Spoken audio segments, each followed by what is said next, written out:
పరిశుద్ధమైన మా ప్రియ పరలోకపు తండ్రి, కృపా కనికరములు కలిగిన మా దేవుడవు, రాజులకు రాజువు నీవే, ప్రభువులకు ప్రభువు నీవే, సింహాసనం నెక్కించువాడవు నీవే, పడద్రోయివాడవు నీవే, దీర్ఘాయుష్మంతులుగా ఆశీర్వదించువాడవు నీవే, ఆయుష్ కుదించువాడవు కూడా నీవే. ఐశ్వర్యము గొప్పతనము నీ వలన కలుగుతాయి, మా ప్రయాస వలన కాదు, మా ప్రయత్నముల వలన అంతకన్నా కాదు. గత పునరుద్ధానము పరిశుద్ధ దినము నుండి మరలా 3వ ఆదివారం మే మాసములో ఇదిగో నా తండ్రి 17వ తారీఖు మమ్ములను మా కుటుంబములను మాకు కలిగిన సమస్తం చుట్టూ కంచి వేసి మా కృతజ్ఞతాస్తుతులు మీకు సమర్పించుకుంటకు మా జీవితంలో నీ మందిరములో ఒక్క దినమును గడుపుటకు మాకు అనుగ్రహించిన మహా గొప్ప ధన్యకరమైన ఈ సమయమును బట్టి, నీ పాద సన్నిధిని బట్టి నిన్ను స్తుతిస్తున్నాం. నడిపించండి, మా అందరికి మేలుకరముగాను యేసు క్రీస్తు నామమునకు అత్యంత మహిమ ఘనత ప్రభావములు కలుగునట్లుగాను ఆరాధన జరిగించండి. అతి త్వరలో రాబోతున్న మా ప్రభు అయిన యేసు క్రీస్తు నామంలో ప్రార్థించి వేడుకుంటున్నాం పరమ తండ్రి, ఆమేన్.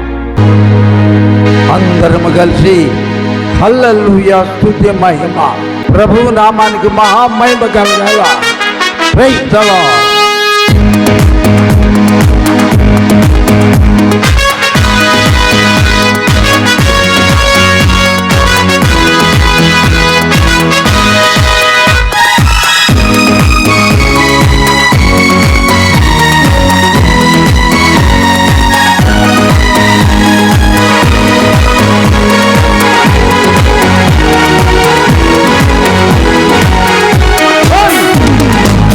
Hallelujah.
ఈరోజు ఒక శ్రేష్టమైన వర్తమానం కొరకు మన హృదయంలో సిద్ధపరచుకుందాం.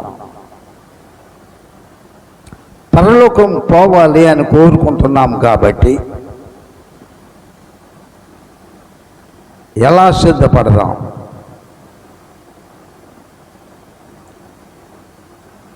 చీకటిలో ఉన్న మనలను ఒకనాడు ప్రభు అయిన యేసుక్రీస్తు ఆశ్చర్యకరమైన తన వెలుగులోనికి పిలిచాడు. మరణము నుండి అనగా రెండవ మరణము అగ్ని నరకాగ్ని నుండి తప్పించి జీవములోనికి దాటించాడు. పరలోకమునకు చేర్చడం జరిగింది మనల్ని. అందుకని ఆయనను గురించి మనము ఆయన గుణాతిశయములను ప్రచురము చేయాలి. ఎప్పుడు చీకటిలో నుండి మన ఆశ్చర్యకరమైన దేవుడు తన వెలుగులోనికి పిలిచాడో మనలో ఉన్న పాపము, మనలో ఉన్న చీకటి, మనలో ఉన్న శాపము, మనలో ఉన్న ఐగుప్తు తీసివేయబడ్డాయి, కొట్టివేయబడ్డాయి. ఇప్పుడు మనము వెలిగించబడ్డాం.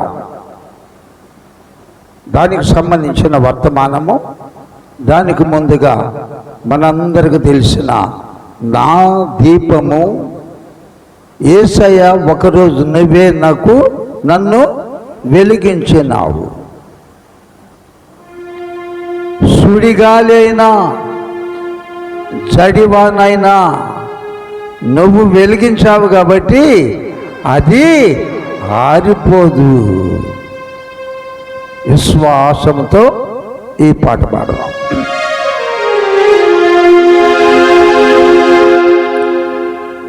నా దీపము యేసయ్యా, నీవు వెలిగించిన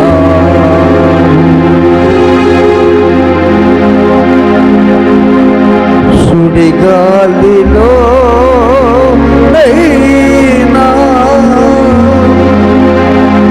జడివానలో నైనా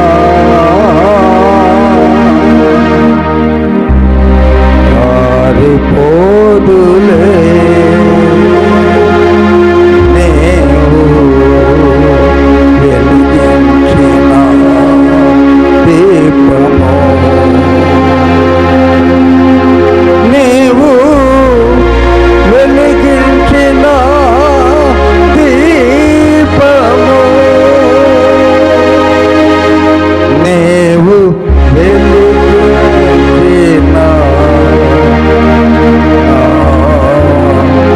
దీపము. నా దీపము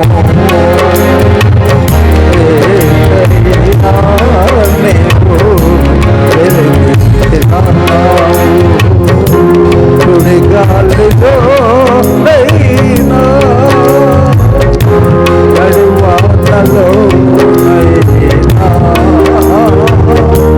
కాలిపోదు నీవు వెలిగించిన దీపము.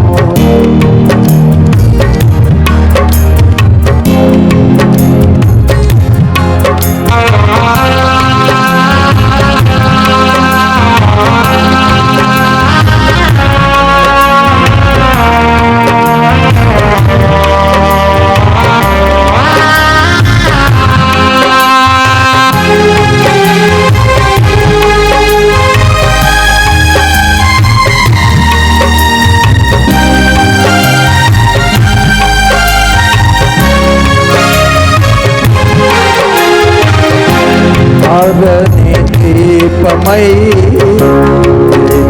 ప్రమాణమై నా హృదయ కోవెలపై పుష్పాల తోరణమై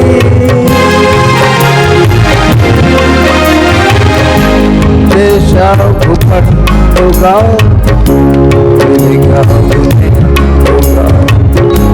దేశాపు పండుగ వెలిగావు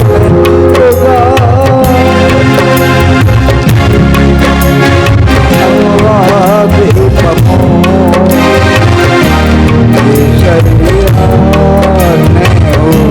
వెలిగిస్తున్నావు గాలిలో నైనా నడుమలో నైనా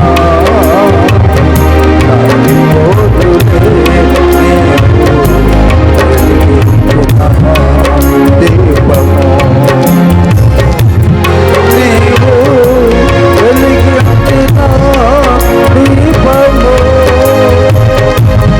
నీవు వెలిగిన దీపము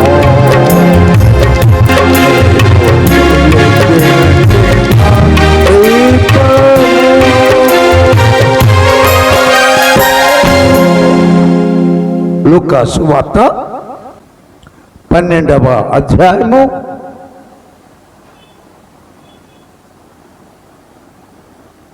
'పరలోక రాజ్యము చేరాలి అని ఎవరు పట్టుదల కలిగి ఆరాధనకు వచ్చారో, అలా కాకుండా ఆదివారం కదా ఏం చేస్తాం, కొద్దిసేపు అలా ఫ్యాన్ కింద కూర్చొని వద్దామా, చూద్దామన్న వాళ్ళకి కాదు ఈ వాక్యం. నేను పుట్టాను, దేవుడు నా తల్లిదండ్రులకు నన్ను పుట్టించాడు, ఒకరోజు నా జీవిత యాత్ర ఇక్కడ ముగిసిపోద్ది, తర్వాత నా గమ్యము పరలోక రాజ్యమా నరకమా? పరలోక రాజ్యము వెళ్ళాలి అనుకున్నవారు జాగ్రత్తగా ఈ వాక్యం వినండి. లూకా సువార్త 12వ అధ్యాయము 35వ వచనము నేను చదువుతున్నాను. పరలోక రాజ్యము చేరాలి, ప్రవేశించాలి, పోరాడాలి అనుకున్న సహోదరులారా, మీ నడుములు కట్టుకొని ఉండుడి.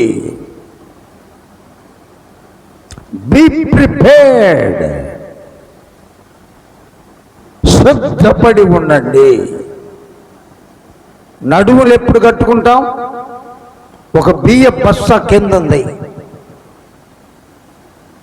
దాన్ని ఎత్తాలి. 25 kgs బ్యాగే అనుకుందాం. అరే ఈ బియ్య బస్సా తీసి ఇక్కడ పెట్టవా? అలాగానే గబికని పెట్టడాడు. ఒక టవల్ ఈ పిన్నే, ఆంటీ గారు పిన్ టవల్ ఏంటి పట్టుకొని ఒక లాగి కట్టుకొని ఇష్టిర అవతల పడేస్తాడు. నడుం కట్టుకో. పరలోకం పోవాలనుకుంటున్నావు కదా, ఏదో కాసేపు కాలం గడుపుదాం, చర్చికి రాబాక. నడుం కట్టుకో. స్థిరమైన మనసు నాకు గుర్తు. మీ దీపములు వెలుగుచూ ఉండనియండి.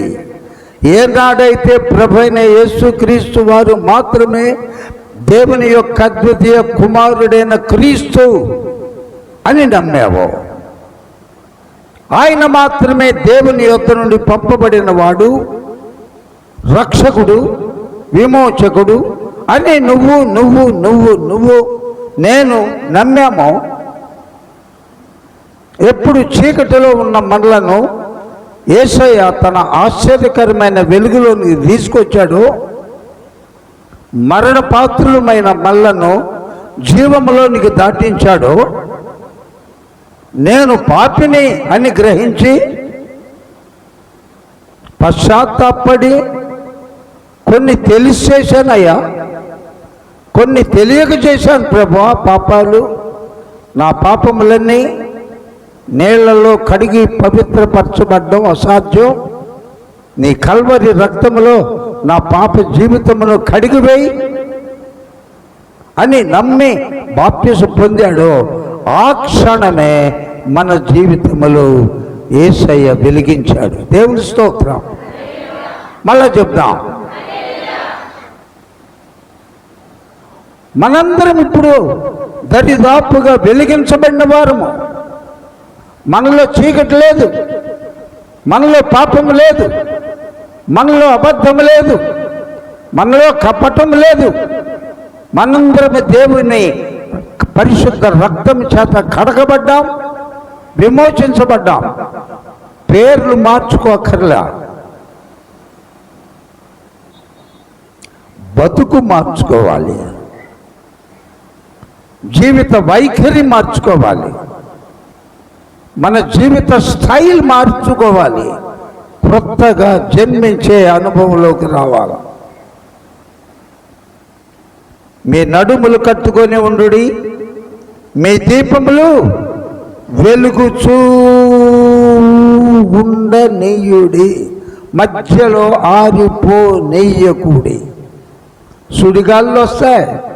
అందుకే ప్రభు ఆత్మచేత ప్రేరేపించబడి ఈ పాట పాడాను ఈరోజు. సుడిగాలిలోనైనా పెనుగాలిలోనైనా నువ్వు వెలిగించావు కాబట్టి ఆరిపోదు.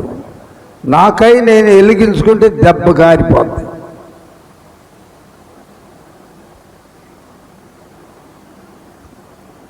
నా దీపము ఎవరు వెలిగించారు? మీ పాస్టర్ గారా? యేసయ్యా నువ్వే వెలిగించావు, నువ్వే జగద్రక్షకుడు, నీవు వెలుగు, నీవే జీవము, నీవే ఆది యందు వాక్యము, నీవే దేవుడవు, నీవే మహిమ స్వరూపివి, నీవే కృపా సత్య సంపూర్ణుడుగా భూమి మీదకు వచ్చావు. లోక పాపములను మోసుకొని పోయే దేవుని గొర్రె పిల్లగా వచ్చావు. నా పాపములు నీ మీద బాప్తిసం పొందకముందు నీ మీద మోపాను. నా భారమంతా నువ్వే భరించావు శిలువలో. అలాగూ మన జీవితాలు వెలిగించబడ్డాం. మీ దీపములు జాగ్రత్తగా ఉండండి, మధ్యలో ఆరిపోకుండా వెలుగుచూ ఉండనీయుడి. వెలుగుతూనే ఉండాల అంతం వరకు. తమ ప్రభు పెండ్లి విందు నుండి వచ్చి తలుపు తట్టగానే తలుపు తీటకు అతడు ఎప్పుడు వచ్చునో అతని కొరకు ఎదురు చూచు మనుషుల వలె మనం కూడా ఉండాలి. ఎప్పుడు యేసయ్య రాబోతున్నాడు? ఓ ఇది ఎప్పుడు నుండి? 2020 సంవత్సరాల క్రితము మొట్టమొదట యేసయ్య 12 మంది శిష్యుల్లో ఒకడైన తోమా కేరళ రాష్ట్రానికి, చెన్నై తమిళనాడు రాష్ట్రానికి వచ్చి బలయ్యాడు, హతసాక్షి అయ్యాడు, బల్లాలతో ఈటలతో పొడవబడ్డాడు యేసయ్య సువార్త ప్రకటించి. అప్పుడు ఆయన ప్రకటించినప్పుడు కూడా ఇదిగో ఏది మేము తాకి చూచితమో, ఏది కన్నులతో మేము చూచి ఉన్నామో అదే మేము ప్రకటిస్తున్నాము. ఆయన పునరుద్ధానుడయ్యాడు, మరలా రాబోతున్నాడు అని 2000 సంవత్సరాల నుంచి చెప్తూ ఉంటే, ఇప్పుడు మళ్ళీ నువ్వు ఒకడు వచ్చావా అనుకోవద్దు నన్ను. ఎప్పుడు వస్తాడో తెలియదు. మీ నడుములు అందుకని సంసిద్ధులుగా కట్టుకొని ఉండండి, బిగుతుగా మీ దీపములు వెలుగుచూనే ఉండనియండి. అకస్మాత్తుగా తలుపు తట్టినట్టుందనుకో, ప్రభువా అని తలుపు తీసేవారముగా ఉండాలా. బుద్ధి లేని కన్యల వలె పడుకొని అప్పుడు గ్లోరీ, అప్పుడు ఓ రూబీ కొంచెం మీ నూనె మాకు పోయిరా, అక్కడే మమ్మ చేయకూడలా. మిమ్మల్ని కాదమ్మా, ఎదురు కనపడేటప్పటికి మీ పేర్లన్నా అనిపించుకోవద్దు. మనం అందుకని కరెక్ట్గా ఎప్పుడు సంసిద్ధులుగా నడుము కట్టుకుని రెండు చేయాలి. మనము పరలోక రాజ్యం పోవాలన్నప్పుడు మొదటిది నడుములు కట్టుకోవాలి. రెండోది ఎప్పుడున్నాయి దీపాలు వెలిగించబడ్డాయి? ఎప్పుడు నేను యేసు రక్తంలో కడగబడ్డానో, యేసు మాత్రమే నా సొంత రక్షకుడిని అంగీకరించానో, అప్పుడు యేసయ్య నా జీవితము చీకటి పారద్రోలి వెలిగించాడు. ఇవన్నీ సిద్ధంగా ఉండాలి. మనం క్రిస్టియన్ అనగానే కోటేశ్వరరావు అనే పేరు తీసి మత్తయ్య అని పెట్టుకోవటం కాదు, గుర్తుపెట్టుకోండి. అతడు ఎప్పుడు పెండ్లి కుమారుడు వచ్చి తలుపు తడతాడో, అయ్యా ఇక్కడే ఉన్నాం, నీ కొరకు ఎదురు చూస్తున్నాం అని తలుపు తీసేవారముగా ఉండాలి. అదే జరిగింది కన్యకల విషయంలో, అవమానంలో. పెండ్లి కుమారుడు రావడం కొంచెం ఆలస్యమైంది. ఇందులోకి 10 మంది పడుకున్నారు, కునికారు. ఒక్కసారి పెద్ద బూర మోగింది, కడబూర. మధ్యాకాశమునకు పెండ్లి కుమారుడు వచ్చేసాడు. పెండ్లి కుమారుడు రాగానే పెండ్లి కుమారుడు వచ్చాడు అని కేకనబడింది. వినపడగానే తుళ్ళిపడి అందరూ 10 మంది లేచారు. ఎక్స్ట్రాగా దివ్యలలో నూనె తెచ్చుకున్నవారు గబగబ ఫిల్ చేసుకున్నారు, వెలిగించుకున్నారు. పరుగున పెండ్లి కుమారుడు ఉన్న స్థలానికి వెళ్ళిపోయారు.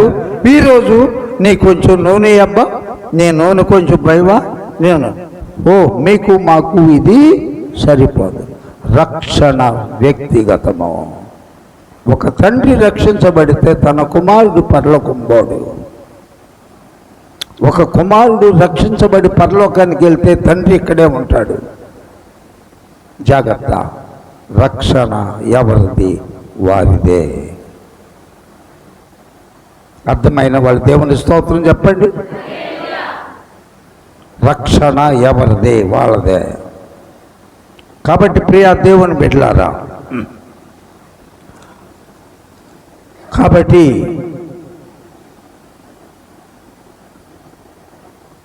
నడుములు కట్టుకొని ఉండుట అంటే ఏంటి? సిద్ధపడి ఉండుట. మిలిటరీ వాళ్ళు పోలీస్ ట్రైనింగ్ సెలెక్ట్ అయిన వారు చాలా కఠినమైన ట్రైనింగ్ ఉంటుంది. కడుపు నిండా ఆహారం ఉండదు, కంటి నిండా విశ్రాంతి, నిద్ర ఉండదు.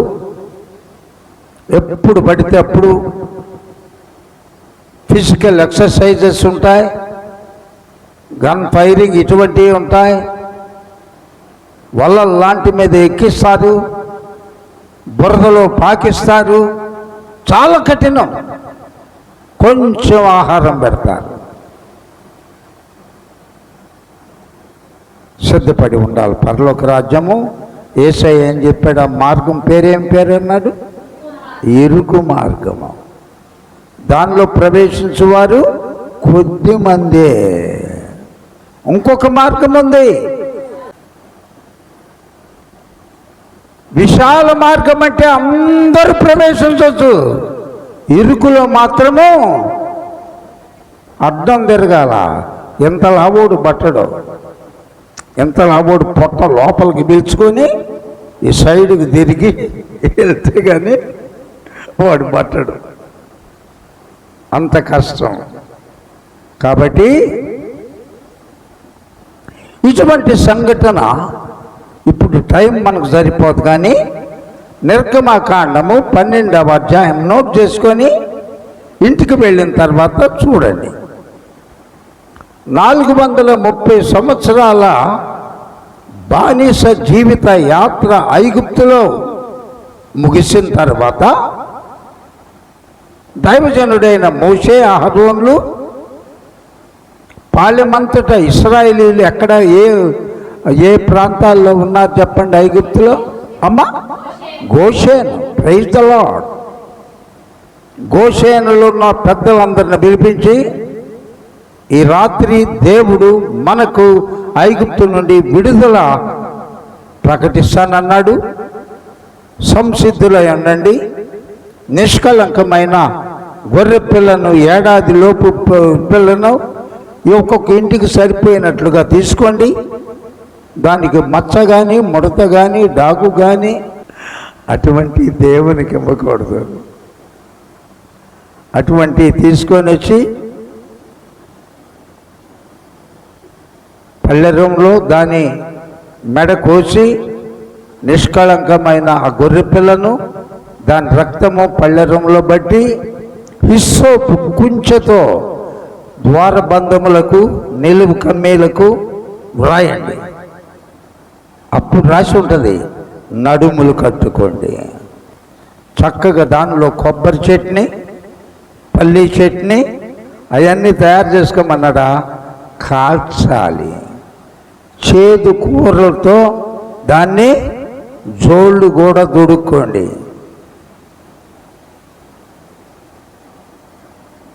బయలుదేరండి అనగానే టక చేతులు కర్ర పట్టుకోవాలా. ఇది వేగంగా తింటా ఉండాలా. కాళ్ళకేం ఉండాలా, చెప్పులు తొడుక్కొని ఉండాలా, నడుముకేం కట్టుకొని ఉండాలా. చెప్పరే, అందరు చెప్పరేంటి? దట్టి అంటే కరెక్ట్గా రెడీ అయి ఉండండి. ఏ సమయంలోనైనా దేవుడు ఐగుప్తుల నుండి ఈ సీక్రెట్ ఐగుప్తీయులకి ఎవరికి తెలియదు. ఇది ఎవరికి తెలియపరచబడింది? ఇశ్రాయేలీయులకి. ఇప్పుడు యేసయ్య రెండోసారి మేఘాల మీద రాబోతున్నాడని ఎవరికి తెలుసు? ప్రపంచంలో క్రైస్తవులకు మాత్రమే తెలుసు. యేసు రాజుగా వచ్చుచున్నాడు, భూలోకం అంతా తెలుసుకుంటారు. మరి ఎవరికి తెలియదు ఈ సీక్రెట్. 197 దేశాలలో ఎవరు దేవుని సన్నిధికి వెళ్తారో, దేవుని జీవపు మాటలు వింటున్నారో వారికి మాత్రమే తెలుసు ఈ మర్మం. ఈ చర్చిలో ఉన్న వాళ్ళందరూ వెళ్తే దేవునికి మహిమ కలుగును గాక. అయితే అందరూ పోరు. అది చాలా దుఃఖకరం. ఇది తెలుసా మీకు? మందిరాల్లోకి పోయే వాళ్ళందరూ పరలోకం పోతారు అనుకోవద్దమ్మా. ఎందుకు బారు? వాళ్ళ నడుములు కట్లు తెగిపోయినాయి. వాళ్ళ దీపాలు ఎప్పుడో ఆరిపోయినాయి. అంటే సహవాసం లేదు, ఆల్ నైట్ ప్రేయర్ లేదు, ఉపవాస ప్రార్థన లేదు, కంటిన్యూటీ లేదు, దేవునితో సహవాసం. అర్థమైందా? అప్పుడు ఐగుప్తుని విడిచిపెట్టుటకు ఆలస్యం చేయవద్దు, అందుకే నడుములు కట్టుకోండి. మనము కూడా ఇశ్రాయేల్ జనాంగం వల్లనే యాత్రికులం, భూమి మీద పరదేశులం. మన దేశం ఎక్కడుంది? పరలోకం. ఇక్కడ మనం యాత్ర చేస్తున్నాం, నడుచుకుంటా అక్కడికి వెళ్తున్నాం అన్నమాట. ఇప్పుడు we are all on the way, we are in the journey. ప్రయాణంలో ఉన్నాం. ఏ క్షణమైనా ప్రభువు రాబోతున్నాడు, ఎప్పుడో తెలియదు. నువ్వు సిద్ధంగా ఉన్నావా సహోదరుడా, సహోదరి? సిద్ధంగా లేకపోతే నువ్వు ఇక్కడే ఉండి కొంతకాలం అందరూ మధ్యాకాశానికి వెళ్ళిపోతారు. ఇక్కడ సుఖంగా ఉందాం అనుకుంటున్నావా? అబ్బా అందరు వెళ్ళిపోతే 8 అంతస్తుల అపార్ట్మెంట్ నాది అనుకుంటున్నావా? భయంకరమైన 7 ఏండ్లు శ్రమలు. తినలేవు, తాగలేవు, సావలేవు. ఎగిరి మంటల్లో పడ్డా కానీ మంటలే ఆరిపోతాయి నీ దెబ్బకి. కొండ మీద నుండి 7 అంతస్తుల మీద నుంచి కింద పడ్డా చక్కగా నేల మీద పారాచూట్తో దిగినట్టు దింపుతుందే కానీ అక్కడ కూడా సాగు. ఎందుకంటే నీకు అక్కడ స్థలం ఉంది.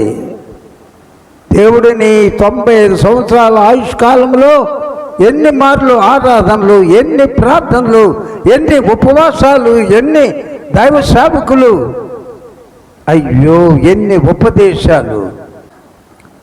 1 పేతురు పత్రిక 1వ అధ్యాయము 13 నుండి 18 వరకు. మనస్సు అనే నడుము కట్టుకో. ఎందుకంటే మనస్సు చాలా ప్రమాదకరమైంది. అబ్బాయి చాలా బాగున్నాడు, అబ్బో ఎవరు కొత్తగా చర్చికి వచ్చాడే, అబ్బో ఈ అమ్మాయి ఎవరబ్బా, ఎప్పుడు రాలేదు ఈ చర్చిలు, ఇంతకాలం ఇంత అందగా. మనస్సు కట్టుకో. నిబ్బరమైన బుద్ధి గలవారై యేసుక్రీస్తు మధ్యాకాశంలో కనపడినప్పుడు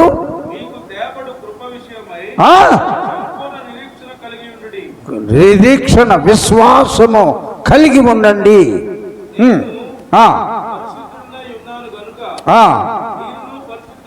యేసయ్య చెప్తున్నాడు, పేతురు భక్తుడు చెప్తున్నాడు, నేను పరిశుద్ధుడనయ్యాను గనుక నా బిడ్డలైన మీరు కూడా.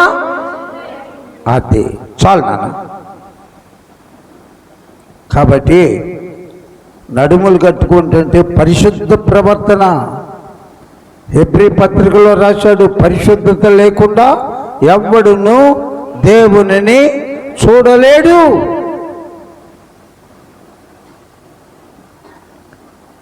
కాబట్టి ప్రియమైన దేవుని బిడ్డలారా, అదే మాట ఎఫెసీలకు కూడా రాయబడింది, అక్కర్లేదు. మీ నడుమునకు సత్యం అనే దట్టి కట్టుకోండి. సత్యం అనే దట్టి మనకు ఉందా?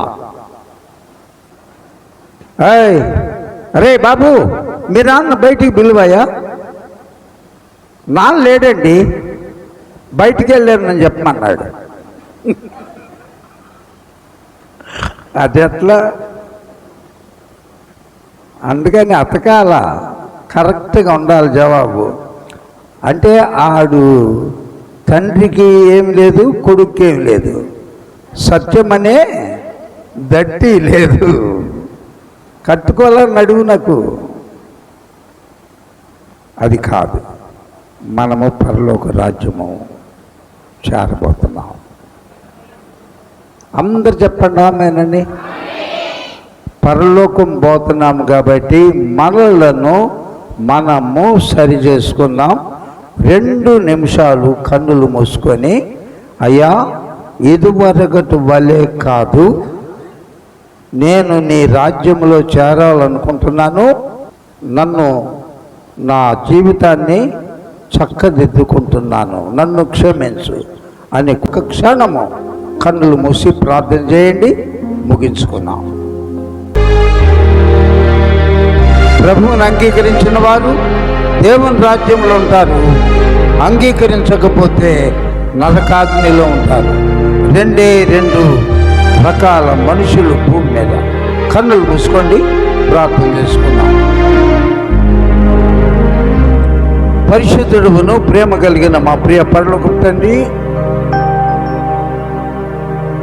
2వ ఆరాధన దేవపురం సంఘములో వైభవంగా ఘనముగా యేసయ్య నామమునకు బహు కీర్తి ప్రభావములు కలుగునట్లుగా ఆరాధన ఆద్యంతములు జరిగించినందుకు మా పాటల యందు, మా వాద్యములందు అందరు సంఘమంతా కలిసి గానము చేసిన విధంలో, స్తుతించిన విధములో, నీవు వాక్యము ద్వారా మాతో మాట్లాడిన ప్రత్యేకమైన తీరు నైనా, కానుకల సమర్పణ, వీటన్నిటిలో మీరు నడిపించిన పరిశుద్ధాత్మ దేవా, నీ పాదములకు మా స్తోత్రాలు, వందనాలు. నాయన కరుణించండి. మమ్మల్ని అందరినీ నీ శాంతితోనూ నీ సమాధానముతోనూ పంపించి తిరిగి గురువారము సంఘముగా కూడుకునే భాగ్యము ప్రతి ఒక్కరికి దయచేయమని, సమస్త మహిమ ఘనత ప్రభావములు మీకే ఆరోపిస్తూ యేసుక్రీస్తు నామములో అడిగిన మా మనవులన్నీ పొందుకొని ఉందాము. పరమ తండ్రి, మన తండ్రి అయిన దేవుని యొక్క ప్రేమయు, కుమారుడైన యేసు క్రీస్తు యొక్క కృపయు, ఆదరణకర్త పరిశుద్ధాత్మని యొక్క అన్యోన్య సహవాసము, సన్నిధి సదాకాలము మనకు, భూమి మీద ఉన్న సకల పరిశుద్ధులకు తోడై ఉండునుగాక. ఆమేన్.